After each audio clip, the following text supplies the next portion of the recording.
আচ্ছা, ভালো কমিউনিকেশন বলতে আমরা সাধারণত কি বুঝি? সুন্দর করে কথা বলা, গুছিয়ে নিজের বক্তব্য তুলে ধরা, তাই তো? কিন্তু আজকের এই বিশ্লেষণে আমরা এমন একটা ধারণা নিয়ে কথা বলবো যা হয়তো এর ঠিক উল্টো।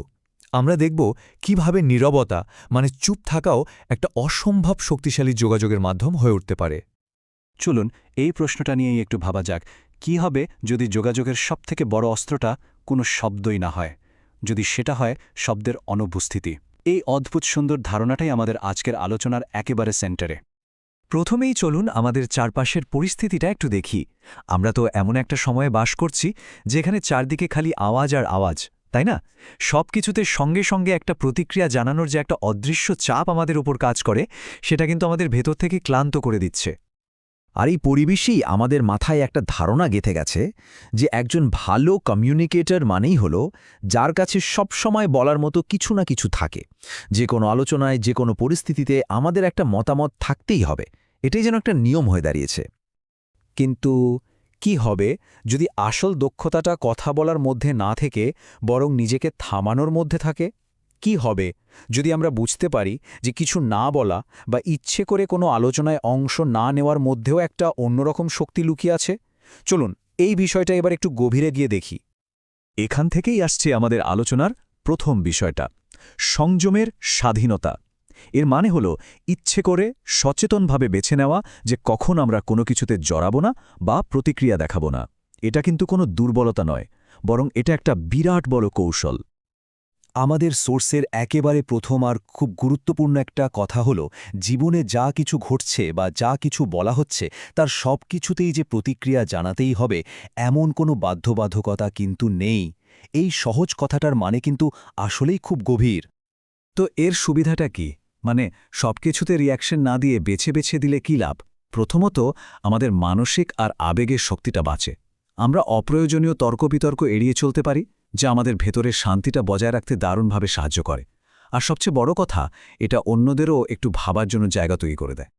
আর আগের আইডিয়াটার উপর ভর করেই আসছে পরের পয়েন্টটা। ঠিক যেমন সব কিছুতে রেসপন্স করাটা জরুরি না, তেমনি সব আলোচনাতেই যে অংশ নিতে হবে এমনটাও কিন্তু জরুরি নয়। প্রত্যেকটা আলোচনাতেই যে আমাদের মতামত দিতেই হবে এমন কোনো কথাই নেই। দেখুন, অংশগ্রহণ কিন্তু দুরকমের হতে পারে। একটা হলো যখন আমরা বুঝে শুনে কথা বলি, যেটা আলোচনায় নতুন কিছু যোগ করে। আরেকটা হলো অভ্যেসের বশে কথা বলা, শুধু নীরবতাটা ভাঙার জন্য। আর এটাই আমাদের শক্তি নষ্ট করে দেয়। আসল দক্ষতা হলো এই দুটোর মধ্যে পার্থক্যটা বুঝতে পারা। তো এতক্ষণ আমরা কথা বললাম বাইরের পদক্ষেপ নিয়ে, মানে কোনো কিছুতে অংশ না নেওয়া। এবার চলুন একটু ভেতরের দিকে তাকাই, আর সেটা হলো থামার শিল্প, মানে শব্দের মাঝের যে বিরতি তার শক্তিটা খুঁজে বের করা। সোর্সের এই লাইনটা দেখুন, একদম ছোট্ট একটা কথা, কিছু সময় থামতে হয়। কিন্তু এর গভীরতা কিন্তু অনেক। জীবনে এমন অনেক মুহূর্ত আসে যখন হুট করে কিছু না করে একটু থামাটা খুব দরকারি হয়ে পড়ে। যেমন ধরুন, কোনো কথা বলার সময় বা কোনো বড় সিদ্ধান্ত নেওয়ার আগে, এমনকি কোনো কিছুতে প্রতিক্রিয়া দেখানোর ঠিক আগের মুহূর্তে। এই ছোট্ট একটা থামা কিন্তু খেলার মোড় ঘুরিয়ে দিতে পারে। তাহলে প্রশ্ন হলো, এই শক্তিশালী বিরতিটা অভ্যাস করব কিভাবে? দেখুন, এর জন্য মাত্র ৩টা সহজ ধাপ আছে। ১. সাথে সাথে রিয়াকশন দেওয়ার লোভটা সামলানো। ২. নিজের ভেতরে একটা শান্ত, নীরব মুহূর্ত তৈরি করা। আর ৩. তারপর ভেবেচিন্তে পরিষ্কারভাবে প্রতিক্রিয়া জানানো। আর এখন আমরা চলে এসেছি আমাদের আলোচনার একেবারে ক্লাইম্যাক্সে, যেখানে আমরা দেখব কিভাবে এই সংযম আর বিরতির অভ্যাসগুলো একসাথে মিলে একটা অসাধারণ যোগাযোগ দক্ষতার জন্ম দেয়, যাকে আমরা বলতে পারি নীরবতার বাগ্মিতা। তো এই বাগ্মী নীরবতা বা এলোকুয়েন্ট সাইলেন্স জিনিসটা আসলে কি? এটা হলো ইচ্ছে করে কৌশল হিসেবে নীরবতাকে ব্যবহার করা, যার মাধ্যমে আপনি কিছু না বলেও অনেক কিছু বোঝাতে পারেন, অন্যদের ভাবার সুযোগ করে দেন আর আপনার যোগাযোগকে আরও শক্তিশালী করে তোলেন। এটা কোনো শূন্যতা নয়, বরং এটা একটা সক্রিয় সিদ্ধান্ত। আর এখানেই লুকিয়ে আছে আমাদের আজকের আলোচনার আসল সারমর্ম।